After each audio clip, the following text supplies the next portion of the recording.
The country is completely shocked to hear the news that Jeffrey Klinker, one of America's most beloved actors, has been murdered. Lightning's bookstore, located in Klinker's hometown in North Carolina, was filming a commercial and caught the entire horrific incident on camera. Unfortunately, the only clue that we have so far is in the final seconds of the commercial footage, where Lightning's advertising director screams her sister's name. Cameron! This is a horrible death that has the entire country in disarray. It's bad. Oh, so very bad. But let me tell you, I have assigned the best detective I have on this case. I have faith that he will not let me or this beautiful, wonderful, tremendous country down. Believe me.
Good morning, Mr. Mailman.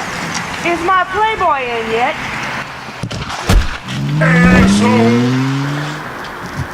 Oof, look at those balloons. Happy birthday to me. Who goes there? Oh, hello. And who might you be?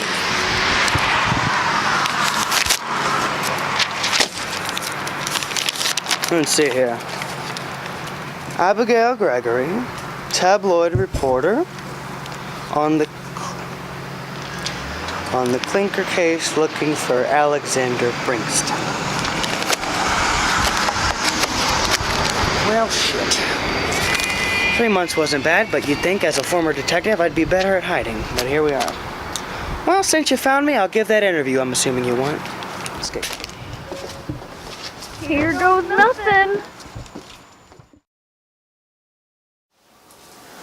So, you're a mute reporter, huh? Huh, interesting. Never met one like that before. But anyway, let's start this interview right, and let's go to the very beginning. As we both know, the horrendous murder happened a little over 3 months ago, and the president was very quick to react. I'm not sure why, but I was the first person he contacted, and I went straight to the scene of the crime. A really shitty apartment complex in Fayetteville, North Carolina. It was quite an interesting place that smelled like weed and appropriately death. I looked all over. In the crime scene apartment,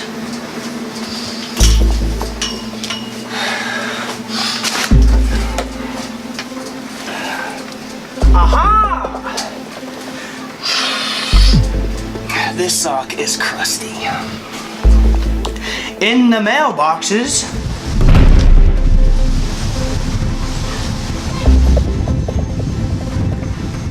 hell, I even rummaged through the damn garbage.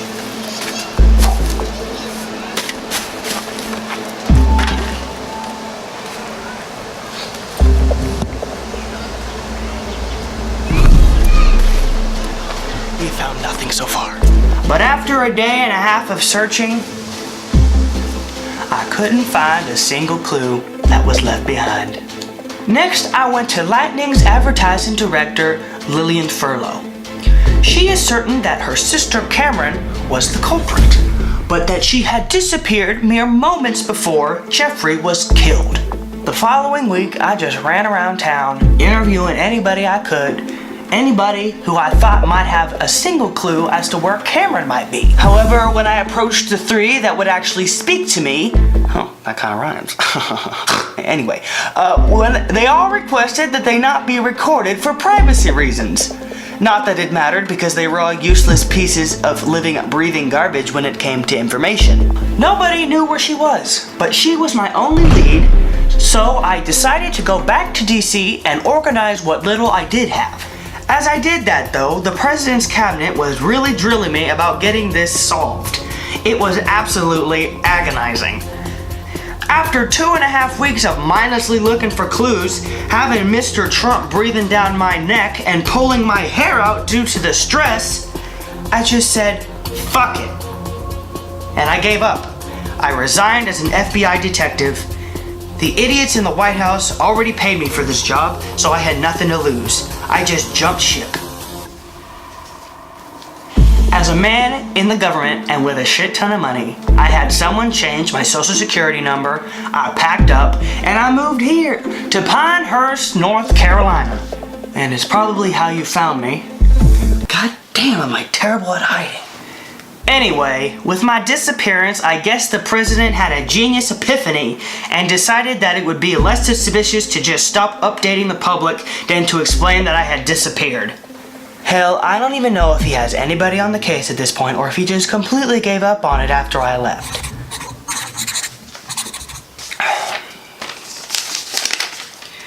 How did you end up the way you are now? Oh, you mean my new lifestyle? Well, I'm glad you noticed.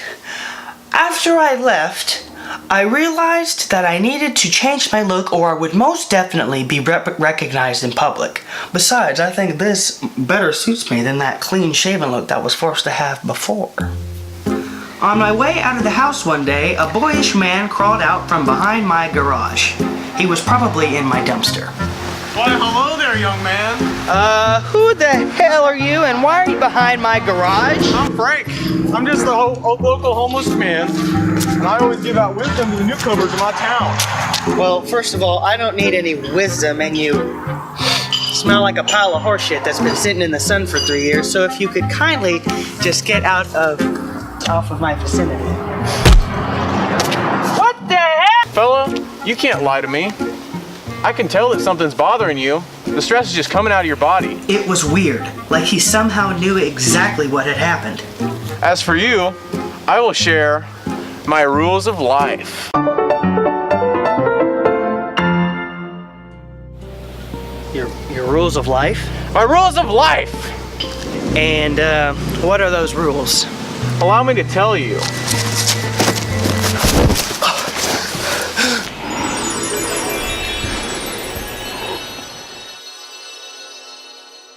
After he whispered his rules to a happy and successful life, and then proceeded to lick my ear a little bit, he pulled out his trunk and handed me something.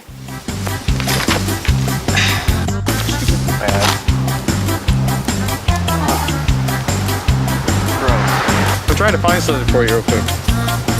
Let's see. Here it is. It's for you.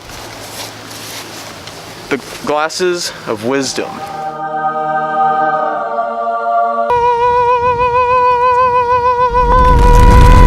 Hey. What? Are you gonna give them to me? Oh yeah. Here you go. Oh. Ah.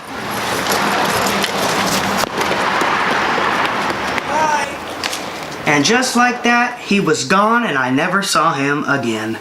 But I don't regret meeting him for a second, because these glasses or these spectacles of wisdom, once I put them on, I just was overcome with a feeling of enlightenment and pure joy. I realized that in order to move on from my past, I had to completely reinvent my mind and my physical appearance. So that's what I did. And here I am, looking fresher than fresh in the... Yeah.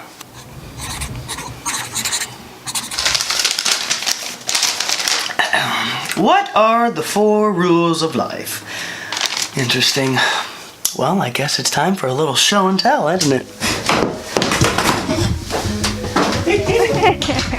This ought to be good. Rule number 1. Fully embrace your nymphomania. Now, when Frank told me this first and very blunt rule, I wasn't really sure what nymphomania meant. But then I looked it up, and turns out it means to have a lot of sex and to do it proudly. Now, I stand by all of his words, which is why I turned my garage into a sex dungeon.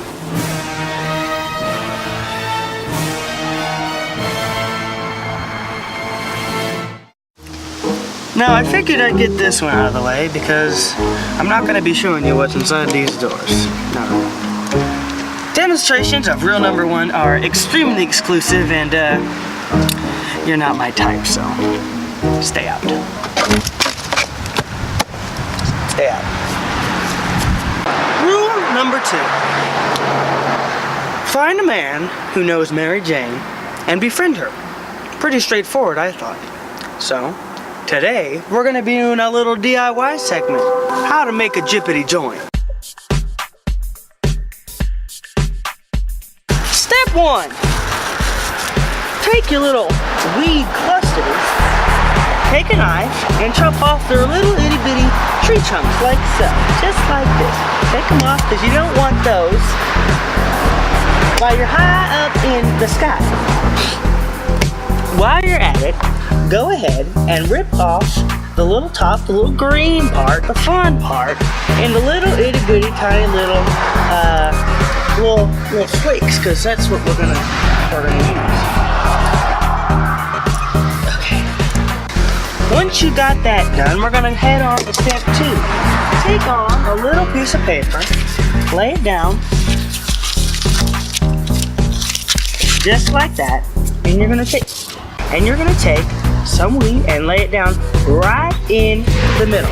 Take our marijuana right down the middle. Now, this part is up for interpretation. You can make your little smokestack thick, or you can make it thin. I like them thick, so we're gonna make it thick. So, after you lay it down right in the middle, you're just gonna roll it up nice and tight because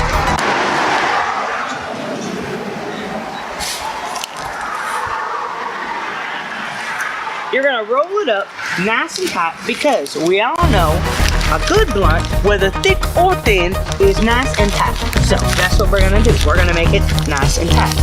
Then you're gonna make sure all of your little pieces are stuck right in there. Twist up the one end over here. That's gonna be the part that goes in your mouth. And then you're gonna rip off a little bit on the end so you can get it lit. Keep that right there. Then step number 3,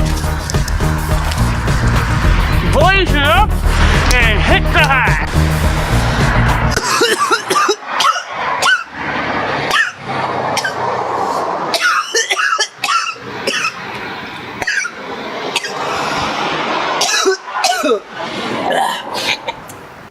Delicious.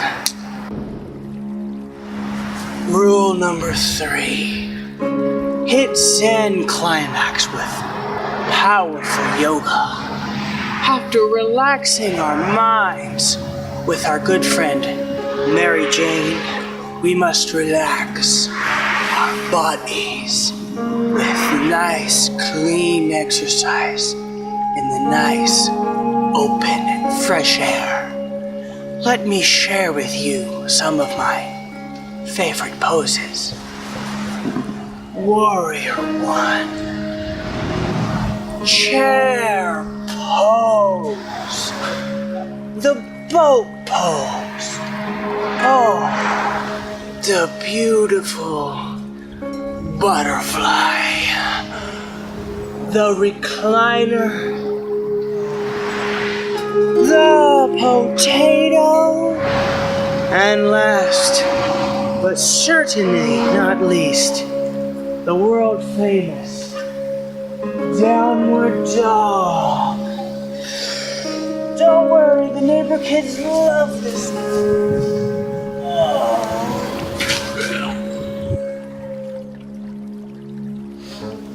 So after I do my yoga, I always get a little hungry, which leads me into the 4th and my favorite rule. Rule number 4. Drink your milk but like orange juice with extra pulp. I didn't really understand this one either, but when I finally figured it out, it changed my life forever, and I've never been happier. Now really, that was the point of these rules, so I'm glad it worked out. So today, I will be pouring myself a bowl of delicious frosted flakes to demonstrate this rule.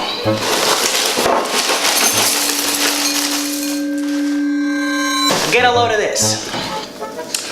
Now you see, milk doesn't have pulp, but you can give it curds. Oh my God! And that's milk's pulp. Bon appetit. So good.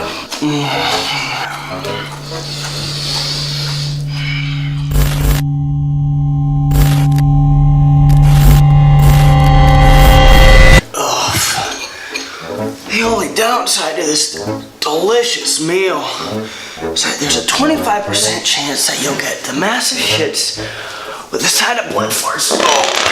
Oh. It's disgusting, so please excuse me.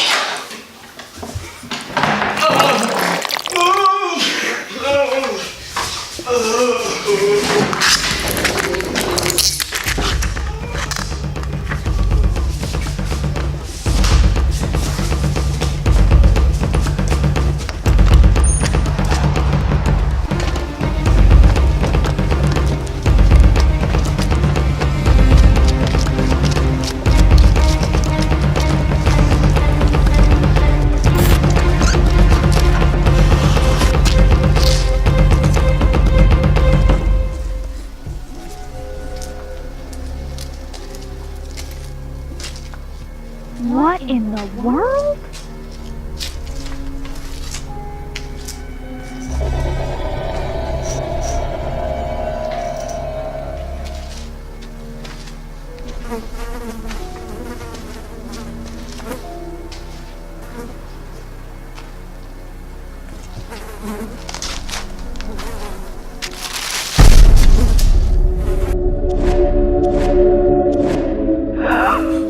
Oh, jeez! I had a feeling something was up, because I had just finished destroying my toilet, and I realized that my interviewer and my dungeon key were gone. I think I remember specifically telling you not to come in here. Do you know what happens to people who do not heed my warnings? They end up going missing. Like, that pathetic hit woman that I hired. What was her name? Cameron, I think. Hey, Cameron! Shut up, Jeff. Yeah, she did a really shitty job of killing that bastard without anyone finding out. Like, really shitty. She killed him in front of a fucking camera. Who does that? Oh, I ground that bitch up and fed her to my cat. There's actually a lot left. Takes a while for a cat to eat an entire human, I found out. He was next, but you found him first. Thank you, though, because now I won't have to buy cat food for at least a year and a half. That's probably expensive. I'm gonna take that.